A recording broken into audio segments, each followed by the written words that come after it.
So I'm in here at the lab today working on a little issue here. We've got a Cyberkinetics system, but the power cable has been misplaced, and I may have to make one.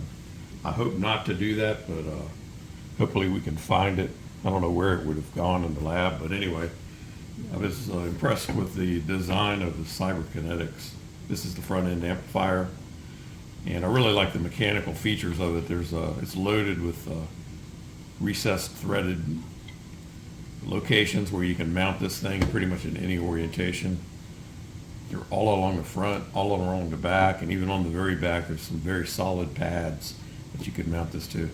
It's also got a nice ground lug here with a banana jack as well. And this is the power. Looks like a really nice connector. I wish I knew where I could get one of those. Unfortunately, the company's out of business, and so I might have to open this up and figure out what the wiring is, figure out if I can find out what brand of a connector that is. And it looks like kind of a Nemo, but I'm not sure. Haven't seen that lately. Or Canon IT maybe. Nice, I'll tell you that. Whoever designed this, I'm really impressed. The guys knew what they were doing when they put this together.